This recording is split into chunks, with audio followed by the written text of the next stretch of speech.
Olá, meu nome é Stefano e esse é o Organismo Humano. Nesse trabalho, vamos abordar alguns pontos sobre os fatores do organismo humano e da ergonomia. Principais funções do organismo humano. Nosso corpo é um universo de complexidade. Ele possui vários sistemas que são vitais para que haja uma vida saudável. Cuidar do corpo é uma tarefa trabalhosa, mas isso nos dá a chance de usufruir de muitas coisas. Podemos considerá-lo como nossa principal ferramenta de trabalho. Portanto, é de extrema importância fazer com que ela funcione bem, pois se ele não estiver bem, nada ao nosso redor vai estar. Vamos citar também algumas funções que influenciam diretamente no desenvolvimento do trabalho: neuromuscular, a função coluna vertebral, a função do metabolismo, a função da visão, a função da audição, do senso sinestésico. Todas essas funções, elas influenciam diretamente no nosso dia a dia, seja no trabalho, seja em casa, seja trabalhando em casa. Função neuromuscular. As células nervosas se comunicam entre si e com outras células do organismo, como células musculares e secretoras. Assim como existem sinapses entre neurônios, existem sinapses entre neurônios e as fibras musculares. Essas junções são chamadas de sinapses neuromusculares e têm a finalidade de transmitir impulsos nervosos ao músculo. Nós estamos falando agora sobre o sistema nervoso. Podemos dividir o sistema nervoso em alguns pontos. Nós podemos falar um pouco sobre as sinapses, podemos falar sobre os músculos e sobre a coluna vertebral. O sistema nervoso ele está atrelado a esses três pontos, porque as sinapses são responsáveis por transmitir todos os impulsos cerebrais que fazem com que tomemos nossas ações diárias, seja lá qual for. Então, nós temos como atrelar essas situações da seguinte forma: os músculos eles estão altamente ligados a todo comando vindo do cérebro através desses impulsos nervosos elétricos. Desenvolvimento. A estimulação repetida e prolongada durante vários dias pode levar a uma alteração física na sinapse, de modo que ela passe a ser estimulada com mais facilidade. Acredita-se que isso seja responsável pela memória e aprendizagem. Ou seja, quanto mais você tentar fazer alguma coisa, quanto mais você insistir em fazer algo, mais você vai conseguir ter essas ligações neurológicas mais apuradas e você vai acabar desenvolvendo funções. Como, por exemplo, quando nós somos pequenos, nós tentamos andar. Se a gente conseguir andar na primeira tentativa, vai ser algo inédito, mas na maioria das vezes nós tentamos levantar, nós caímos. Nós tentamos levantar, nós caímos. Nós vamos segurando nas coisas e vamos tentando dar os primeiros passos. Ninguém nunca consegue dar os primeiros passos de uma vez.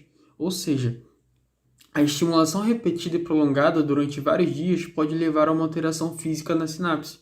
A repetição, ela traz o aprendizado. O exercício traz o aprendizado. E acredita-se que isso seja responsável pela memória e pela aprendizagem.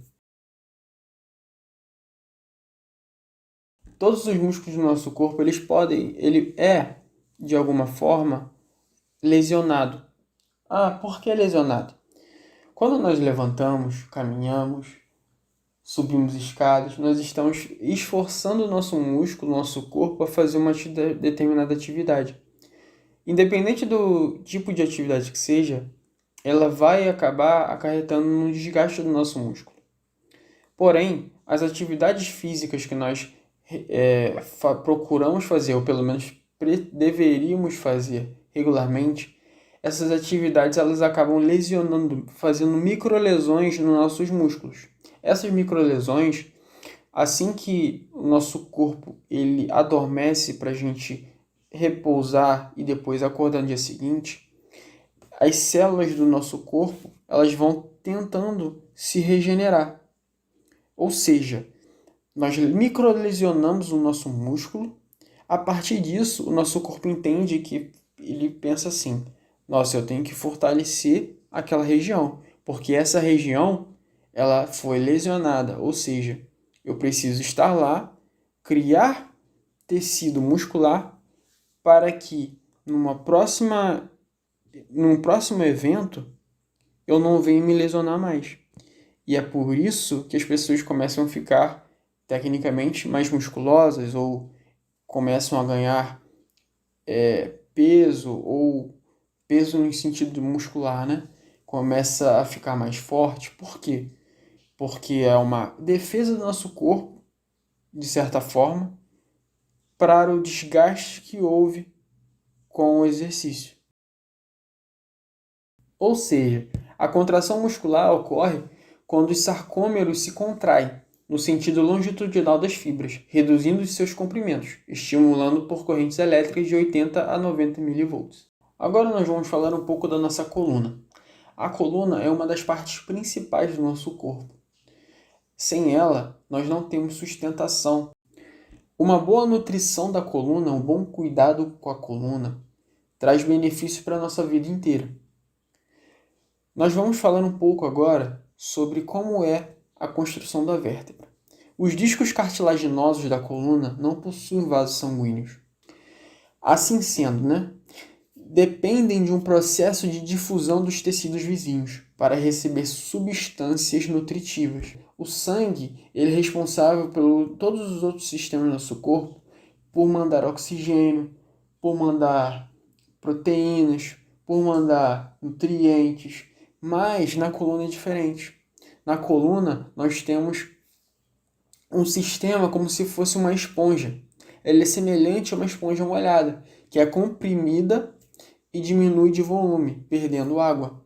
E nesse ponto que chegam as substâncias que fazem com que a coluna esteja bem nutrida. Porém, isso não é suficiente para que a coluna tenha uma boa desenvoltura. Ou seja, nós precisamos cuidar da nossa postura.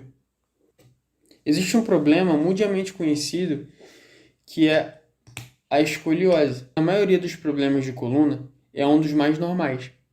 Falando um pouco sobre o metabolismo, nós precisamos organizar alguns conceitos. O nosso corpo ele precisa de alimento. Esse alimento ele é oriundo da natureza, seja ele legumes, verduras, animais. Todo esse alimento, ele dentro do nosso corpo, ele se converte em energia.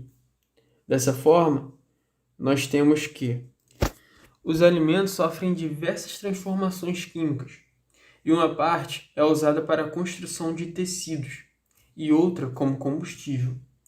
Uma parte desse combustível destina-se a manter o organismo funcionando, ou seja, constituem perdas internas, e outra parte é usada para o trabalho. O excedente é acumulado em gordura.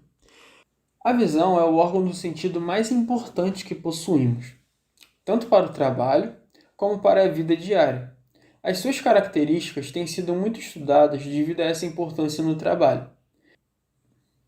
O olho é uma esfera revestida por uma membrana e cheio de líquido, cuja estrutura assemelha-se a uma câmara fotográfica.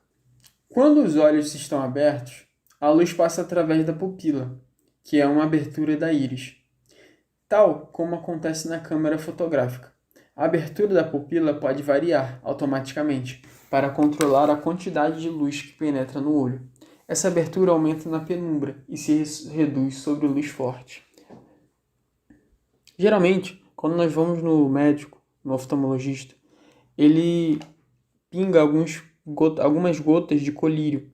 Esse colírio ele faz com que isso dilate a nossa pupila, ou seja, é fundamental para que a gente tenha um bom desempenho na hora de fazer o exame.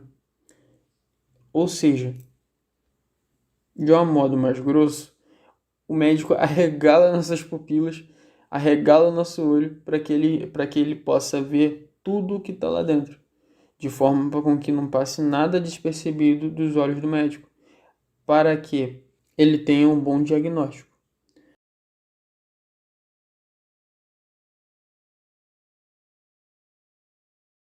A audição.